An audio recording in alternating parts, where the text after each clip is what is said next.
What is up, everybody? It's Dr. Vibe here, host and producer of the award-winning Dr. Vibe show, the home of Epic Conversations, and I'm the host of Epic Conversations, 2020 Best Podcast News Award winner, 2018 Innovation Award winner given out by the Canadian Ethnic Media Association. I also co-host and co-produce the only online show in the world for dads and fathers. It's sponsored by Dove Men Plus Care, and being part of that team since 2020, our team has reached out directly and indirectly to over 300,000 dads, fathers, and male caregivers around the world. I am also a featured contributor on the Fly Nubian Queen YouTube network, which is powered by Dr. Boyce and Dr. Alicia Watkins. And that platform has 581,000 subscribers. Yes, a YouTube channel that I contribute to has 581,000 subscribers. And finally, I'm also a content contributor to the new network called Indie Soup Media, which is powered by Dr. Tachi, who is based in Fort Lauderdale, Florida, and it's a online platform with about 27 content creators. And there's the link right there, 27 different content creators.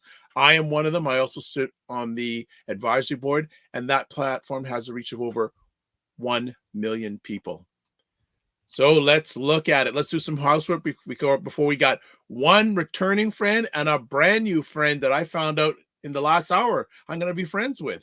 So let's make it happen. First things first, please subscribe to the Dr. Vibe Show on LinkedIn. Not on LinkedIn. Well, you want to subscribe to it on LinkedIn, Facebook, and Instagram, but especially subscribe to the Dr. Vibe Show on YouTube and hit the notification button. So wherever you see the Dr. Vibe Show, click. Easy. If you want to advertise your business, product, or service on any of the platforms that I host, which is now 4, which is going to be more in the near future. We won't go there right now. Yeah, I don't have a life. But please feel free to email me at dr@vibeshow.com. Well, you know how much I am very passionate about health of people. I like to say your health is your wealth. And some people say, yeah, and your wealth is your health. Your wealth is your health. Your health is your wealth. Well, we have a big event coming up in Toronto where I'm based this Saturday, May the 4th. And it's called Building and Bridging Capacity, Black Youth and Mental Health. And this is a very hot topic, but a very relevant topic in our world today. And we have 2 superstars coming on the platform. They're both smiling now. I call them superstars. I don't know if I got them nervous. They're smiling. So I'm going to bring them up. I don't want them frowning in the green room. We'll bring them up here. Shania and Dr. Amy are in the house. What's going on, ladies? Not much. Happy to be here. Happy to have you in the last hour. Even better. And Shania, what's going on, troublemaker? Well, I'm just getting in good trouble as usual. Well, it's no complaints here. No, well, it's good to have both of you here. And how's your day been? Long. When did anyone in the medical profession have a short day?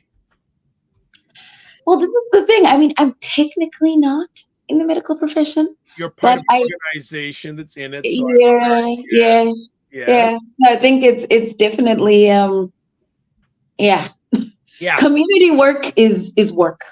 That's what I gotta say. So I'm thankful to the Most High for keeping me energetic for the work, for sure. Okay. And Dr. Amy, do you ever have a quiet day anymore? Sometimes we ban the word quiet in healthcare because everything will go disaster. Okay. So yes, if someone says to you, have a quiet day or hope you have a quiet shift, we will be very mad. All right. I love it. Well, Shania's been on before and she'll share a little bit about it yourself, but you're brand new here. We want to find out a little bit about your journey and background. So please feel free to share it with our family. Yeah, so I'm a physician. I'm a child and adolescent psychiatrist. I've been in practice now for I think about 5 years. And I work with the SAPAC program at CAMH, which is the Substance Abuse Program for African, Canadian, and Caribbean youth. Wow. Which is awesome. And I'm super grateful to do that. And especially because I'm from the GTA, I'm from Mississauga. And in my training, I didn't see, I did psychiatry training in Toronto, and I'm from Toronto. And I just didn't see that we were seeing racialized patients in my training the way that I knew were in the city of Toronto. And then when I started at CAMH, someone tapped me on the shoulder and said, hey, do you want to work with this program? And I've just been so thrilled and feel like really honored to get to serve racialized youth and Black youth and do the work that means a lot to me. So I do that. And then I do some research, some community work. Sometimes I go to the Arctic. I work in the Arctic sometimes, which is fun. You've been to the Arctic? Mm-hmm. Yeah.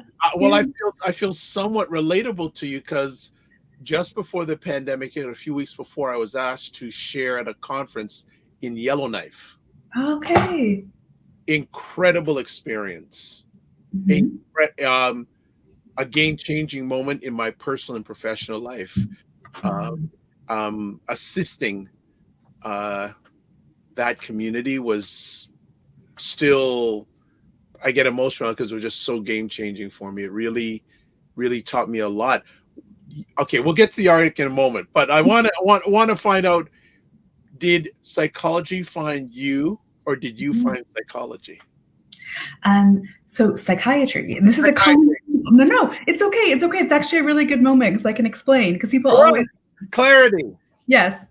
So psychiatrists like me went to medical school. I have a medical degree. I went to medical school, and psychiatrists can prescribe medication. They do diagnosis, that kind of stuff. Psychologists are also really important professionals. They did a graduate degree and a PhD, but they don't have a medical degree. So those are the differences between us. But everyone mixes it up all the time. So it's actually a really good moment to explain. Now, getting back to the question, did it find you or did you find it? Oh, I've always so before I went to medical school, I kind of thought I was going to do theater or journalism, something like that. And I also loved working with kids. So I would run these art camps and was a camp counselor.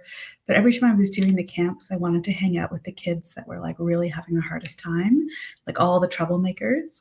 And you mean Shania? No, Shania. Sorry. Yeah, exactly. Yeah, Shania. Growing up, Shania. Exactly. Yeah, she's exactly who I'm talking about. I didn't want to use her name, but now that you've said it, it's fine. Yeah.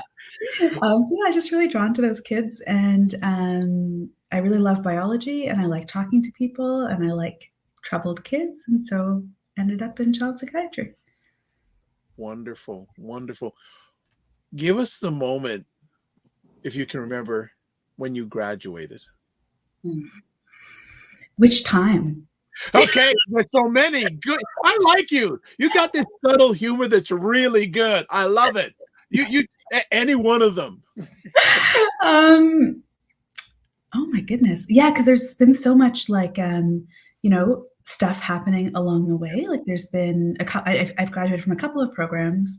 I think honestly it was just relief because it's such a long training time. So it was, I think it's 14 years of post-secondary. Wow. So yeah, mostly just being oh, okay, I'm done. I'm free. I can do the work I want to do the way I want to do it. That's what I remember. I remember going to the Nordique in Ottawa, which is one of my favorite places, and doing this is my team at SAPAC always makes fun of me because they're you like the cold so much, but I love those hot and cold plunges. So that's what I remember after grad. I went and did, an ice bath and a sauna, and my team always thinks that's terrible. Oh, I've never done one, and you have to pay me some of your salary to think about doing one, and that's another part of your salary to do one. So there's 2 times on that, all right? Ice bath? No. So the weather outside's not your kind of thing then. It's so nice outside today. It's getting really hot. It's too hot. Oh. Shania. That's why she goes to Antarctica. Yeah, okay. Yeah, you're good. All right, you're good. Shania, let's bring some sanity back to this conversation. How you doing? Some insanity, you mean?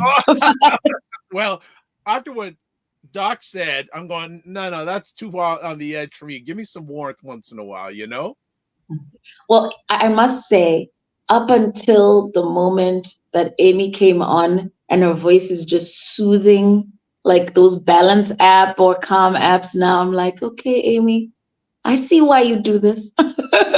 Yeah. So that's maybe another side gig for Amy, after taking all these degrees and others, being the voice of calm. Yeah. Calm app or the balance app.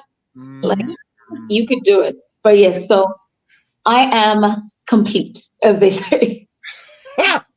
More than enough said already. Can you share a little background about yourself to our family? Okay.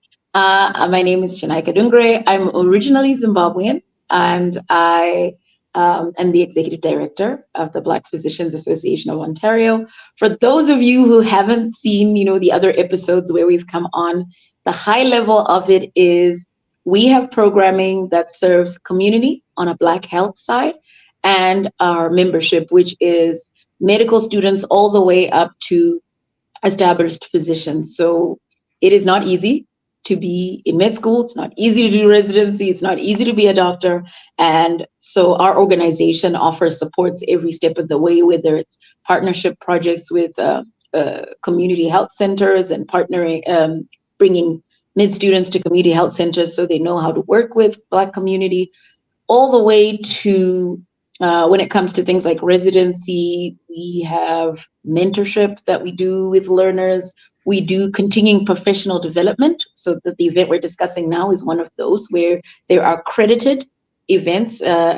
Physicians, I think it's mandatory. I don't know how many hours they have to do each year, mandatory continuing professional development.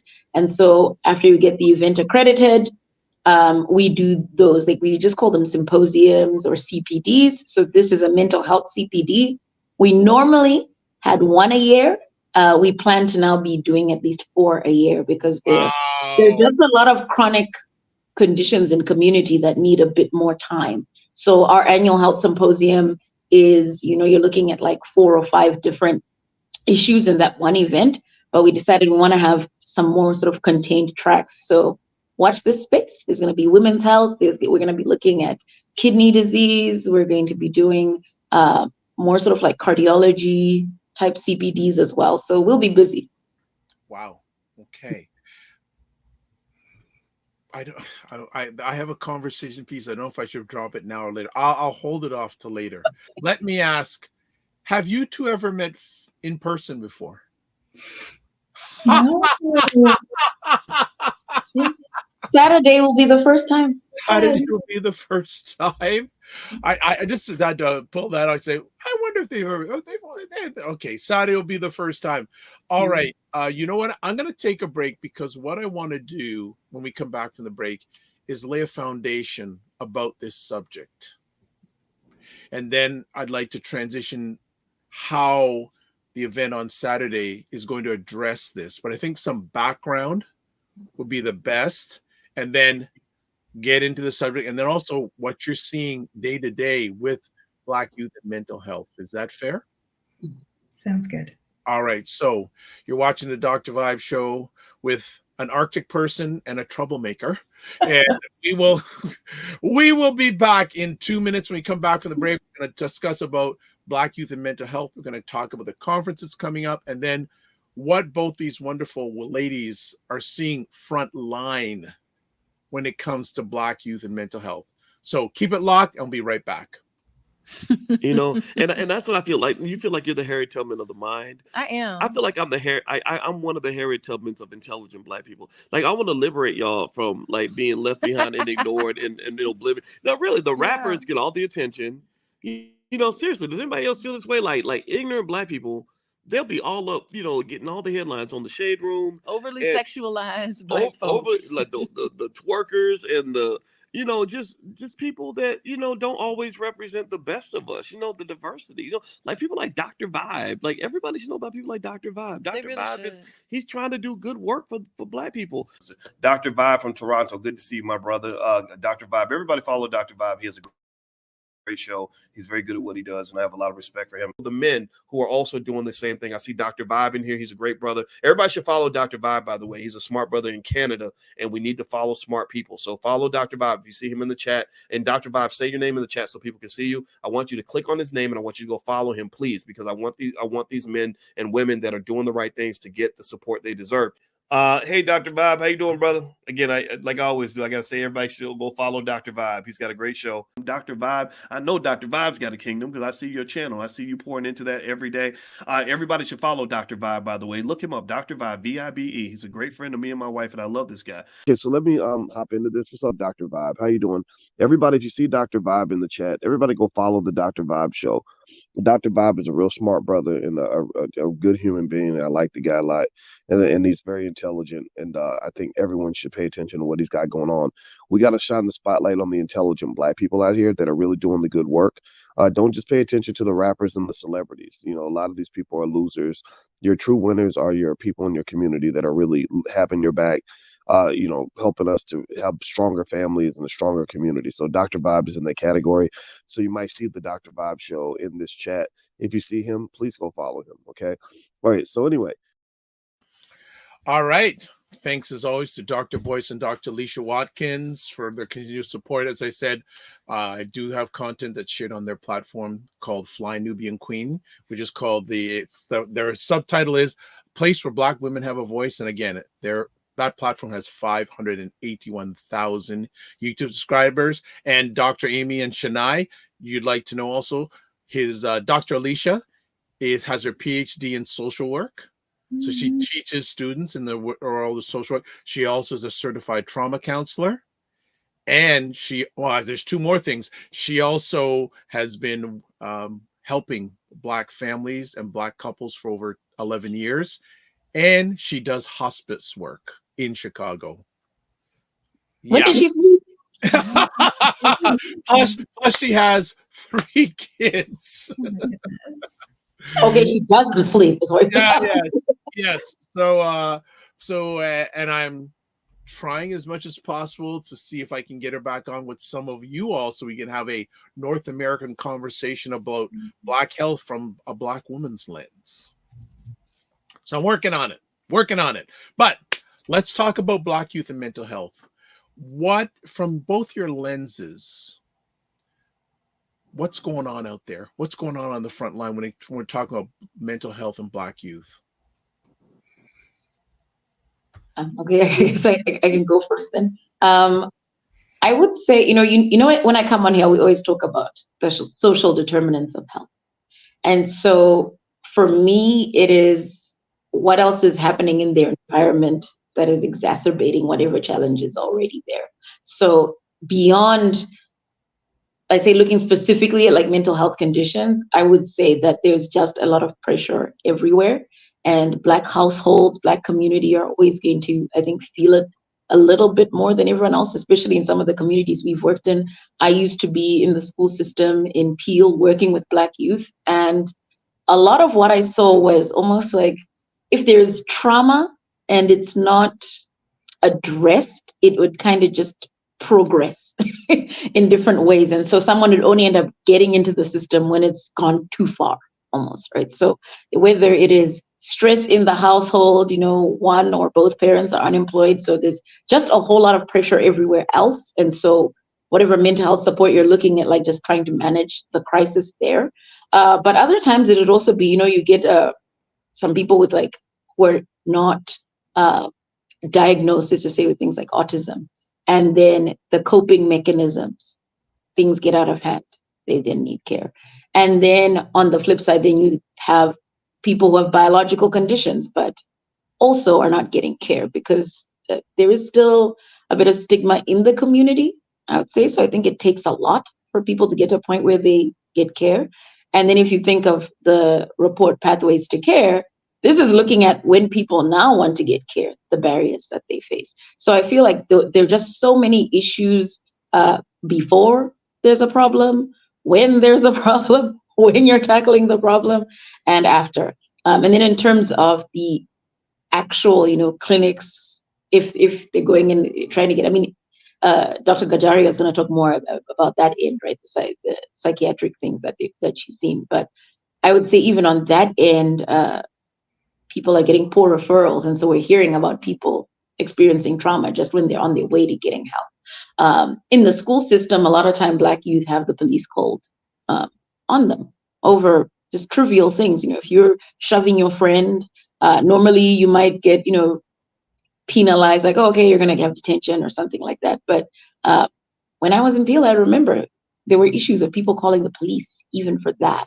And so if you can imagine, if you're a 14, 15-year-old and police are called on you, that's not going to be great for you from a trauma perspective. I mean, because you already know what the outcome could be. So I think it's just been a lot of disabling issues that are not adequately addressed. And then by the time you need care, there aren't people who look like you. There isn't a support structure. You don't really have, mentors or role models to help you cope through the situation. So a lot of times they'll probably come in front of people like Dr. Gajaria when things have just gone too far. So that's what I'm thinking from what I remember in those days. Yeah, and I think you're exactly right. Like by the time they get to us in SAPAC and to CAMH, which is the Center for Addiction and Mental Health, usually things are pretty bad for folks because we're like a tertiary care specialized hospital. And I agree with everything that you said, Chennai. Like there's all of that set of social determinants of health, structural issues. And then I also specifically saw, just in terms of clinical experience, the effects of the pandemic on young people. We know that in the early stages of the pandemic in Toronto, that was really disproportionately affecting racialized communities and neighborhoods where we had higher concentration of racialized folks and of Black people, and people who were having to go, be personal support workers, grocery clerks, ride the bus. People didn't have the option to work remotely. They didn't have backyards. Yeah. And we just saw like the kids I was seeing at that time were really struggling. And then they were really struggling afterwards because, just like Chennai said, there is so much trauma associated with that, sitting at home, those early days, not knowing if someone was going to come home, if they were going to live, hearing about people who died. Worrying about your parents' safety. And then if there was quarantine, you couldn't go outside, like you didn't have a backyard. And, even then just trying to get mental health care as well was really interrupted. You needed to have a laptop, your own bedroom, like things like this, which not all the young people that we see had. We had lots of kids. Had kids who would go on the balcony of their high rise and try to do an appointment from there on their phone because they didn't have any other options. And then they came back into these school systems, which unfortunately are under-resourced, especially in these neighborhoods. And those schools were in chaos. Like some of the stories I heard from young people were just, they stopped going to school because the schools were so chaotic, right? Like there was like open drug use, violence, fights, all of these things.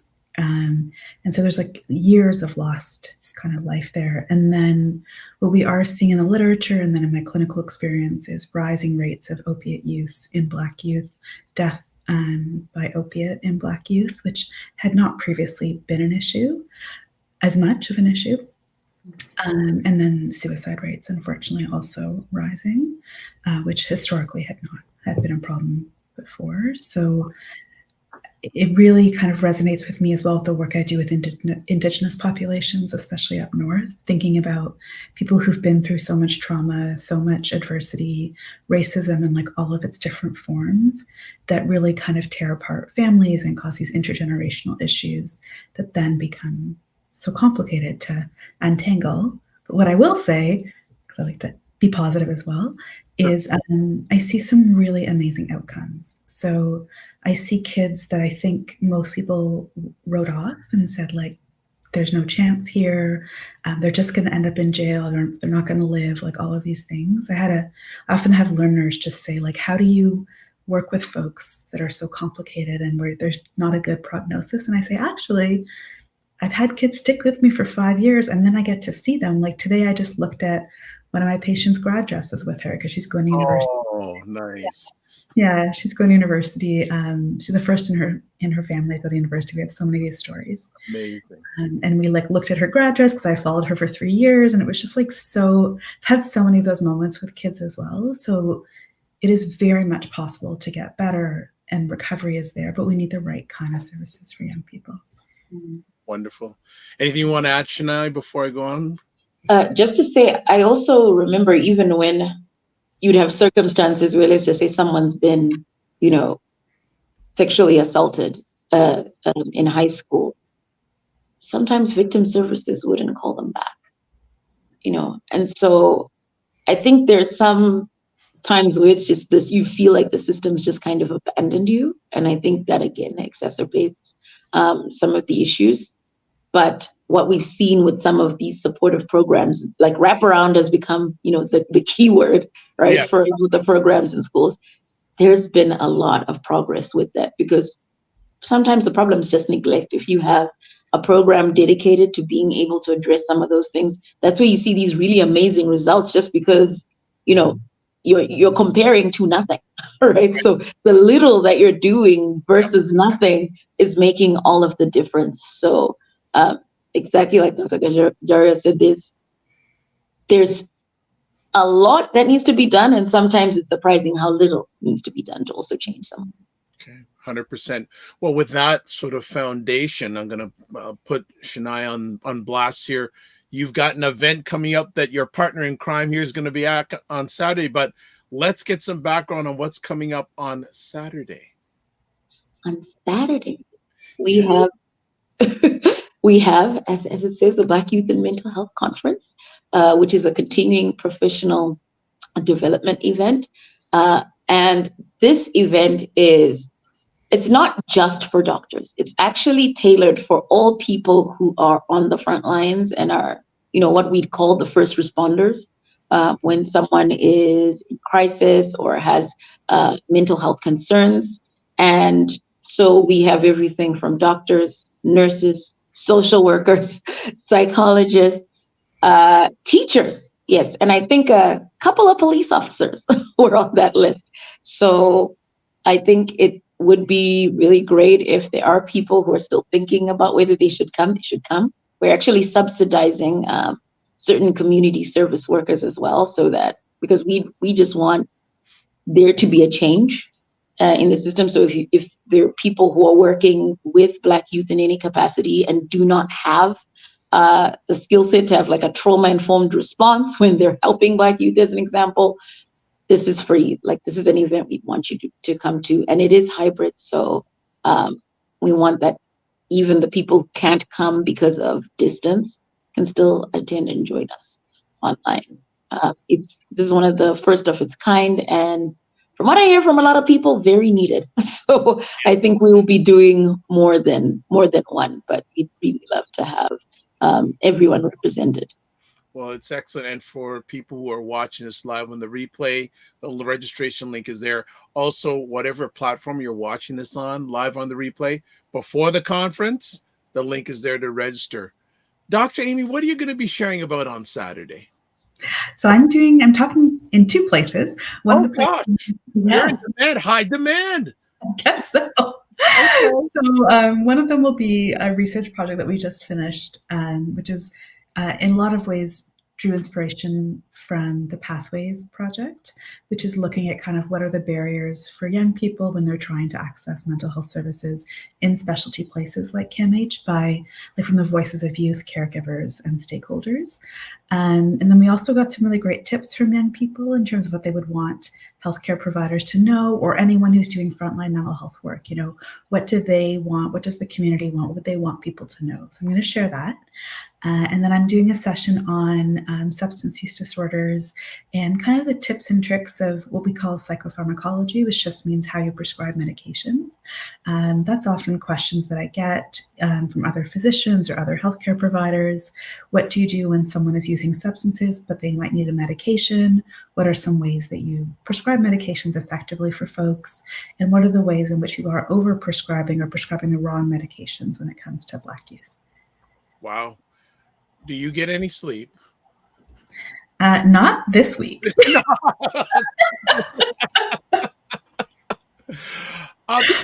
Fantastic, and I'm going to be there for part of the event, so I'm looking for it. I'm speaking that I'll be there for Dr. Amy to lay it down, so to speak. Shania, give us the breakdown. How long has this event been in the making? How much planning? I always like to find out the background. So I must say that this event came from, I think it's almost like been a year and change in which we were thinking about we need to do something. I know Dr. Omole, our president, and Nicole Davis Farouk had some conversations after our last symposium, not the one this year, but the year before. And it was all kind of marinating from back then. And then later, I guess it was, Amy, there was a conference coming up now. So it made it front and center. And we were like, well, let's combine efforts, because there are actually going to be a lot of people working in the space in the city specifically for, my gosh, I'm forgetting the name, Indaba or something like that, right? Yes. So it was brewing, but I think the nuts and bolts of this conference, we started talking about it maybe in November, late November, early December, in terms of the specific conference. But the discussion has been ongoing because so much needs to be done. Mental health had been a key area for us as well on the Black Health Plan. And I must say, let me not neglect a shout out to Paul Bailey from the Black Alliance, who has been just instrumental in helping organize so many community groups around this work. He's been such an advocate and champion for SAPAC and other programs like getting funding for them and all of that. So he is an unsung hero when it comes to Black health and mental health. So I thought just to give that shout out. And Pathways to Care is a Black Health Alliance project as well. So just to connect it back. Yes, actually, I was at an event last week where Mr. Bailey was in virtually, and he has that voice. And, right? So no, Paul Bailey, longtime champion, and he's a true definition of, he doesn't tell you what he does, he just does it. He just does it. Let's get back to what's happening here on the front line. Are things better for Black youth and mental health before pandemic or post pandemic? It's a really good question. What I say is I don't know if we know, because before, like in Canada, we like to not talk about race. Like we like to be like very polite and not sort of talk about things. And we really did not collect race-based data. If you were trying to talk about working with like racialized youth, minoritized populations, a lot of the times it was like, there was a lot of pushback around that. And so it's very hard to know what the landscape looked like before the pandemic, because we just weren't doing a lot of that granular data. Then of course, like I say to folks, like there was like this, we're going to fix racism, like the murder of George Floyd happened.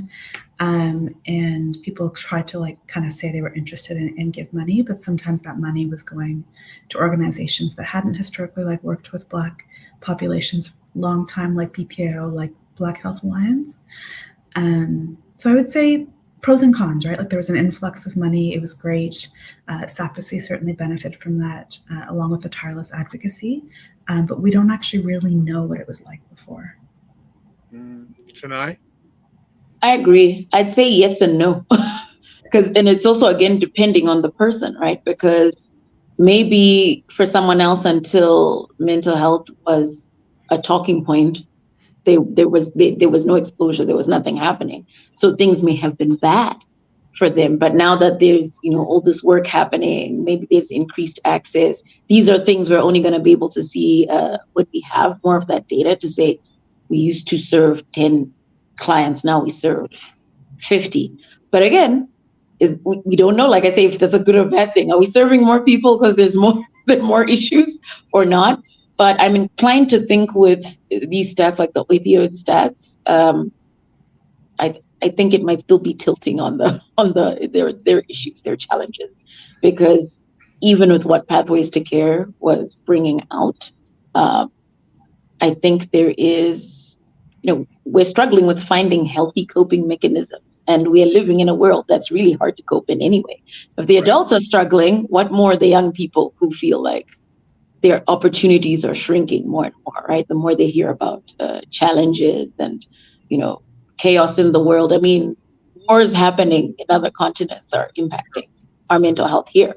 So I think there is an aspect where there's too muchness to how we are living now. So I think getting good about upskilling people and coping mechanisms, and like we've seen other programs do, thinking everyone has a role in mental health and kind of getting them up to speed, I think is critical, because everyone thinks that this is an Amy problem. And it's like, no, you're a parent, you're a sibling, you're a teacher, it's an everyone problem. And we actually met with youth because we're doing a community event on Sunday. And we met with youth to kind of talk to them about, how should we share some information? And they said, I want you to go back to the conference on Saturday and make sure they're inviting police, everyone, policymakers, people who can make decisions, because they said it's great for us to come together, but people need to hear it that aren't us, and they need to really be motivated to make some of these changes and to do things differently, because I love our program, but we can't serve everyone, and kids should have a good experience any door they walk in, anywhere they are. Okay, fantastic. I'm blessed because I work with a lot of students and interns, and they're some fabulous people. And one of them who just finished working with me a few weeks ago is in the house and has a question. Ryan says, so is the Canadian politeness hindering our ability to understand the facts? Yeah, I think that's what a lot of us kind of would argue. Like there was this like colorblind, I think, approach to understanding health in Canada for a long time, or just if we don't talk about it, it's not a problem. And we know that only benefits white people or people who've had power, right? Like if we don't talk about issues, it puts a certain kind of person or narrative in the center. And so we actually do have to talk about it. And some of what I do when I talk about kind of doing training in anti-racism is making us be more comfortable talking about race. These are not bad words. We're allowed to have these conversations. Just because we get uncomfortable or we might make a mistake doesn't mean we shouldn't do it. So everyone can do this work. We just need to kind of work on our capacity to do it and to just like honestly talk about it. There's like an exercise. Oh, sorry, I interrupted you. No, you're on fire. Go. Yeah. There's an exercise that I like to do in some of the anti-racism training I do, where I ask folks to anonymously say, how comfortable are you talking about race? Like not comfortable at all or very comfortable. There's like a scale. And a lot of racialized folks say very comfortable or pretty comfortable. And a lot of white people will say the opposite. And then racial people sometimes say, oh, but as long as it's, mixed company, it's other racialized folks, it's okay. But that I'm comfortable. So it's kind of bringing those two things together, helping everyone feel a bit more comfortable talking about it. And I think also related to it, then we struggle with empathy, right? Because if we're not able to have frank conversations about our experiences, there's, you just don't understand someone. You say, oh, that's that's their problem over there. Like I don't understand it. And you might be contributing to the problem, or you could contribute to the solution. So I think even at that sort of closeness about it makes things difficult, right? Because if we understood some of these institutional aspects, I feel some of these areas where we're saying people are experiencing harm instead of help, like if there was competency there, it wouldn't be an issue. So again, Amy won't be burnt out if everywhere else is it's up to par, So I think people always want to talk about mental health, like, oh, it's just this unicorn problem. Oh, mental health, so many issues. It's like, no, some of it is just, where's your basic empathy? Mm-hmm. What is the communication with Black parents when it comes to this subject? Yeah, I'm going there. I'm going in. Tell us what's going on. Are they saying they don't understand? Some of them say, hey, we don't know. We don't deal with this stuff. They're just a little bit. What is the situation ground level when it comes to Black parents, Black youth, and mental health? Okay, when I was working with Black parents on that program in Peel, I will say it was a mixture. There are some people who will say, you know, we can pray it away. There's somewhere like, we don't need anything special, you know, and they kind of spiritualize it.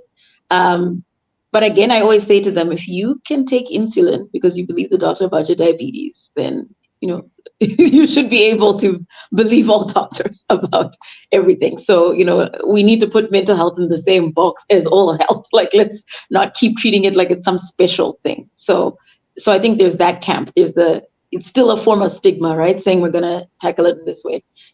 They're the ones who say, you know, walk it off. We want to go with the walk it off, like just be resilient. We're not going to, you know, treat it. So you get some of those. But I will say there's a huge chunk. And, you know, there are a lot of single mothers out there who I think are very aware and are supportive and are present. But then it'll now be the challenge of, I mean, literally have a case where you've got a parent not able to go to work because the child's not going to school over a mental health challenge, but she doesn't know how to convince him to start going back to school or to address the challenges.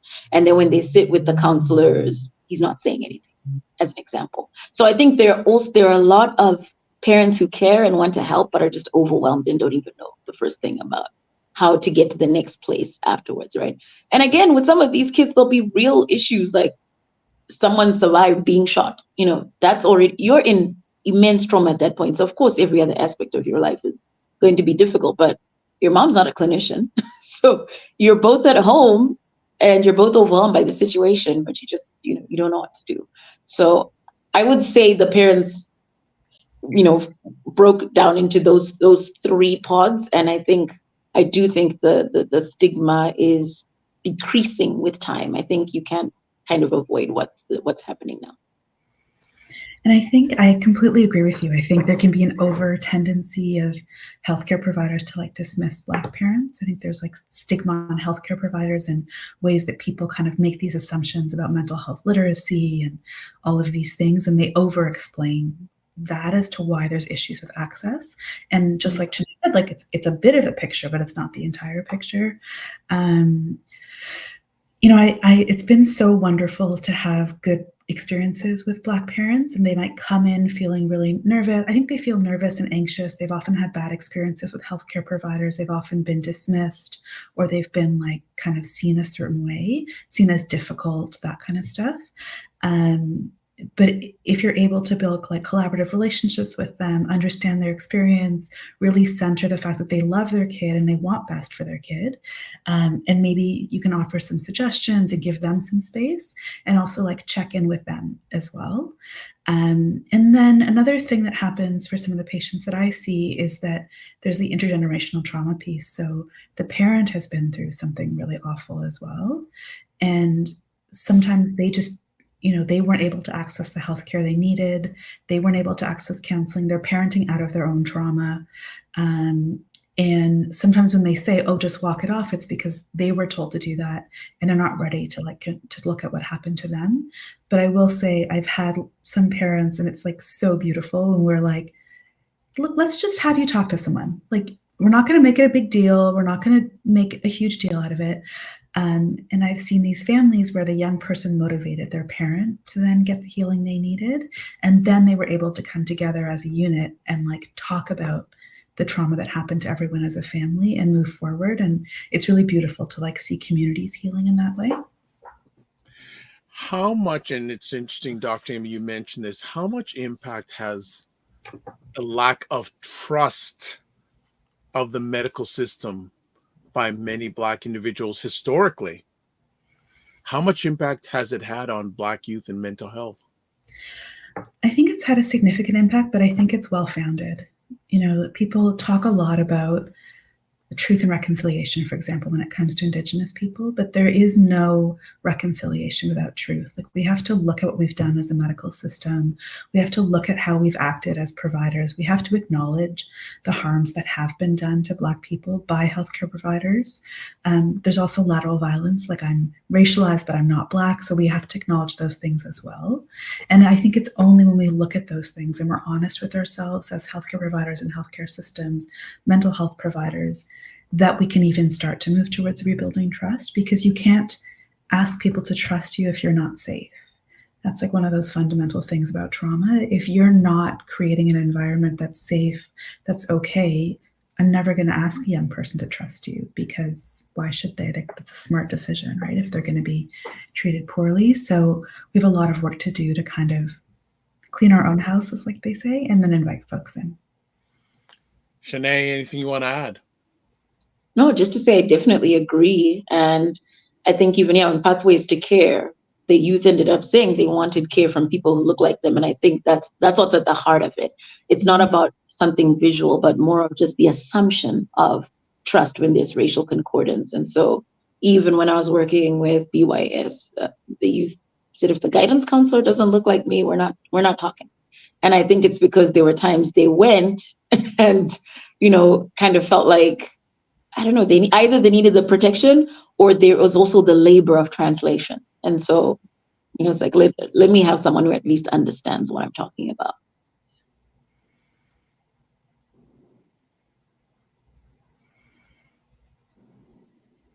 Oh, you're on mute.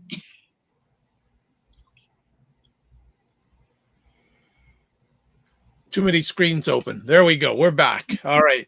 So, Shanae, I also want you to highlight the day that people are going to be getting this Saturday. So, tell us what we're all going to get, other than the star of the show, Dr. Amy. But what other things they're going to get?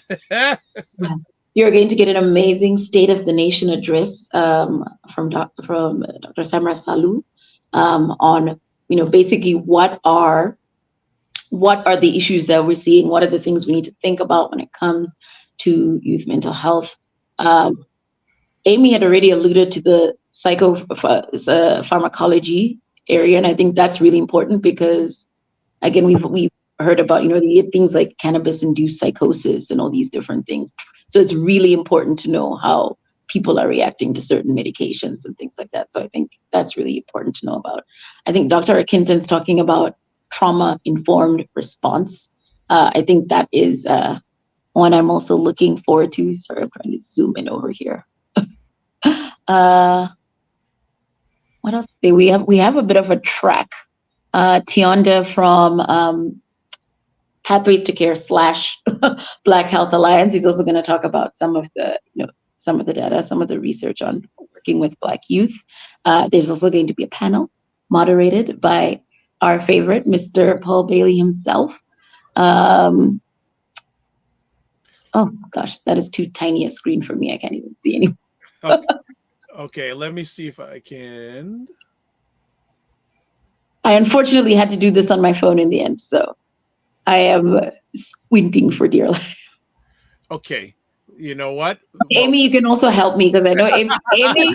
Listen, Amy was what we call, when you have a CPD director. Jola was our formal CPD director, but Amy was a critical, what's it called, a chair, CPD chair for this event. So, yeah, I think we built it to kind of think about what are some things that families and young people have told us that they don't get care in a way that feels good for them.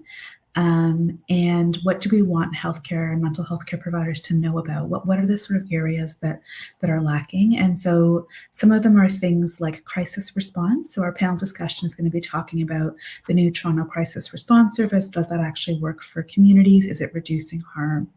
A little bit about risk assessment, medication management, and then really importantly, Dr. Saloo is going to talk about intersectionality, so supporting Black queer youth and gender diverse youth, which is a really underserved area. Some research stuff, and then I know we're joking and saying I'm the star, but actually I think who is the star is we have two young doctors. So Dr. Saloo is doing our keynote, and she is a psychiatrist who is Black, who's incredible, who's at SAPAC now.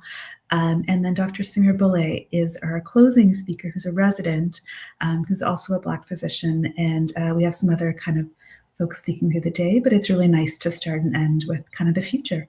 Yeah.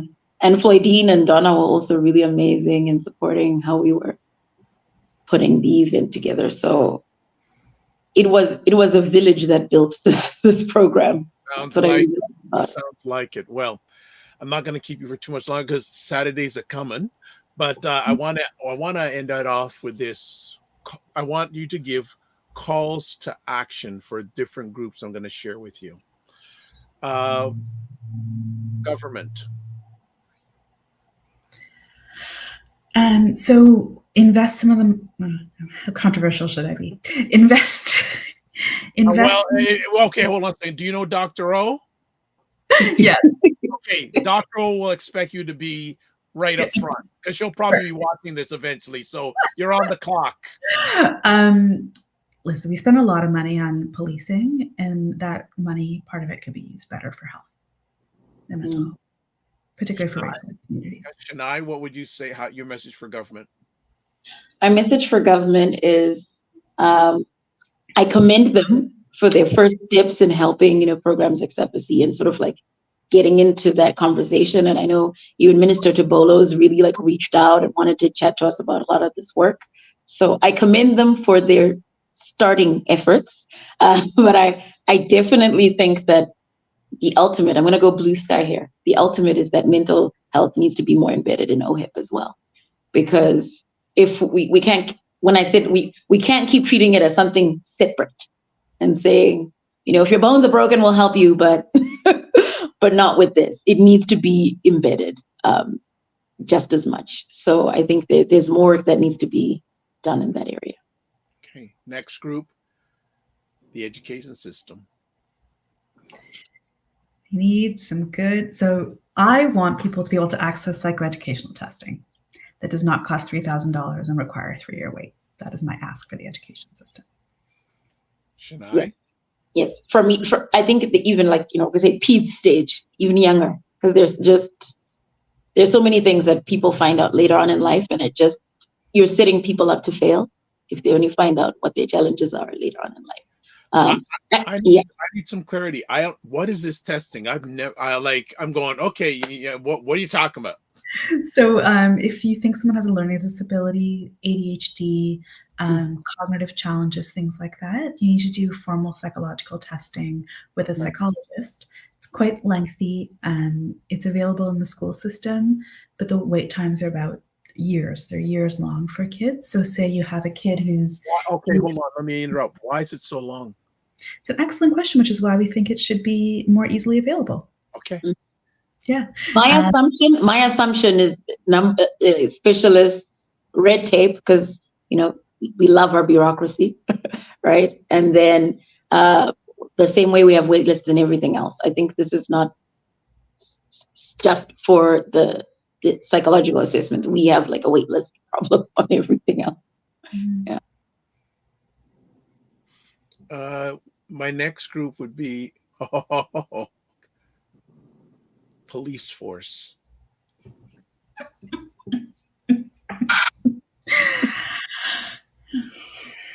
Listen, this is where I'll take the opportunity to say, listen, we've seen great models done. Taibu actually has partnered with Scarborough Police. So when there are any mental health related call-outs, instead of police coming and using extreme force, Taibu already has its own sort of like mental health first responders, and they say that will come. And I think that's something that shouldn't just be a Scarborough benefit, it should be across the board. And so in a similar vein to what Dr. Gajaria talked about, we're not talking about defunding anybody, but I think we need to wire resources to being able to give people humane responses.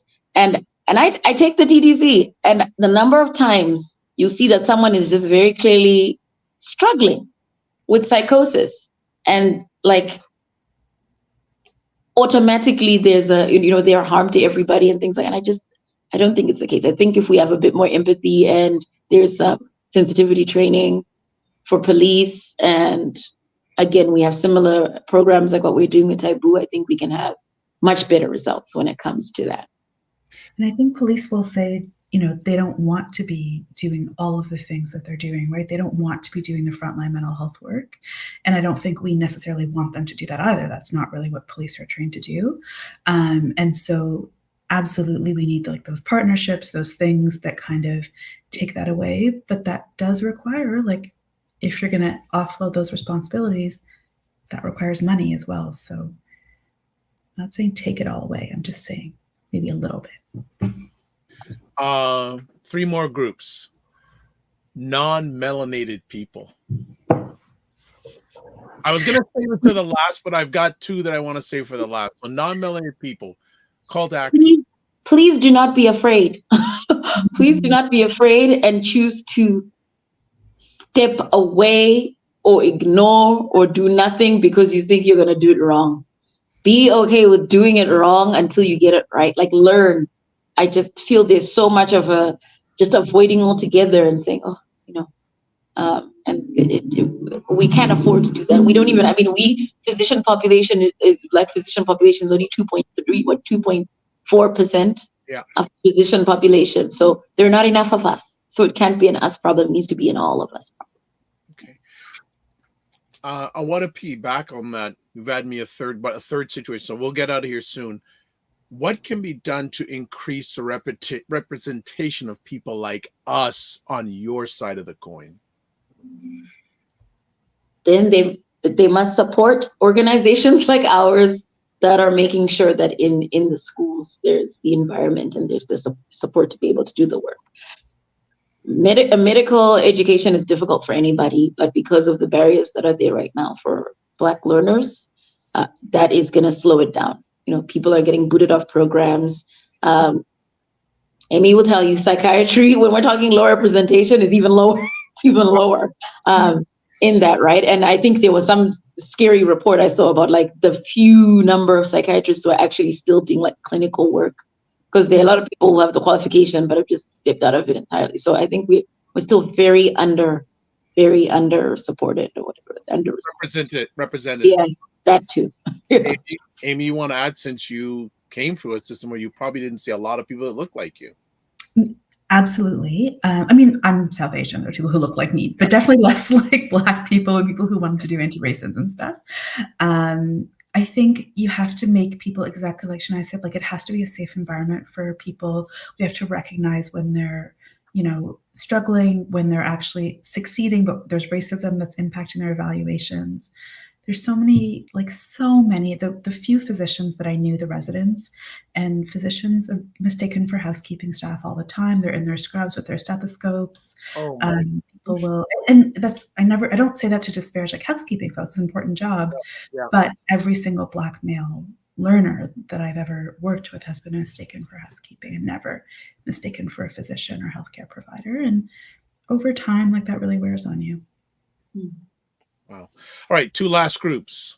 Call to action, the Black family. That's a hard one, because given some of what we said before, there's a lot that is out of your power, right? The environment you have, whether you have a job, all these different things. But all I can say is have zero pride about asking for help and feel zero shame about talking about what your challenges are. I think there's we've been over-resilience as a community, and it just hasn't helped us. With the earlier example, I only found out I had ADHD last year, but I think my life would have been much simpler, and my academic life would have been much simpler if I knew when I was younger. Yeah. Dr. Amy, Black family? Oh, I was going to leave that to Chennai. I think it's okay to not be okay, and there are people out there to help. And you don't have to, just because most people can do it. Like, this is what I've learned in this work. People are extremely strong, they're extremely capable, but just because you can keep pushing through doesn't mean you have to. And finally, all this is for Black youth. What is your call to action for them? Keep rising up, just keep going. There are people out there for you. There is hope for you. There's a system. There are people that are trying to rebuild it for you, and you have to stick with us and stay alive to see that do well. And don't believe all of what you see, right? We're an overexposed generation, and too much social media and things like that. Too much social media has sometimes been antisocial for us. So I say for you, please, look at the flowers, take a walk, smell the roses, be present.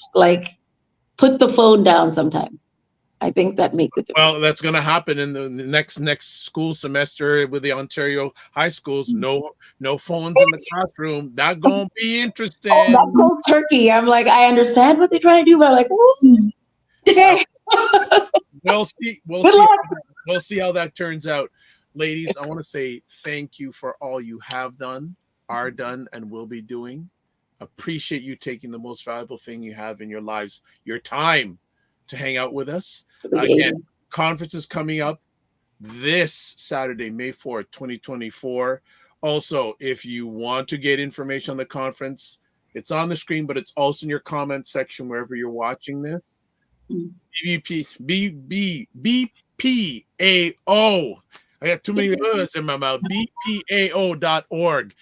Everything is there. Again, that is in your comment section, how you can contact the organization all year round. They're doing, if you heard this live replayer, they're doing outstanding things. So check them out. Ladies, we will see you on Saturday. Looking forward to it. And double time for Amy, twice on the block. Wow. Right. She's got value. All right. And a big shout out to Anita, who made this conversation happen. As always, Anita, you are Dr. Wong. Yes, Dr. Wong. So, as always, I'll say to both of you ladies, don't just manage your time, manage your energy. And also remember to give yourselves grace, and we'll see you on Saturday. Be well. All right, there we go. All right, family. Another epic conversation we have going on. And thank you so much. So we will be there on Saturday. I may do an IG live from there, and we'll see how it goes. But if you're following me on any of the platforms, especially IG, well, on IG, I'll be checking it out a bit on Saturday. As always, you can watch replays of the Dr. Vibe Show on YouTube, Facebook, and LinkedIn, or you can go to the website, thedrvibeshow.com. As always, you can subscribe to the Dr. Vibe Show on YouTube and hit the notification button, or follow me on Facebook, LinkedIn, or Instagram. As always, to advertise your business, product, or service on the platform, email me. It's dr.vibe at the drvibeshow.com. As always, I think we got one last comment here. Ryan said, great show. Thank you, Ryan. Appreciate it and not taken for granted. As always, this is how we close it up. Live your life as a dream. If you can dream it, you can make it. Sometimes you have to get small to get stronger. Block assumptions, then aim bigger, aim better, aim higher, aim wider. Love, faith, and respect. And don't just manage your time, manage your energy. God bless. Peace well. Keep the faith and walk good.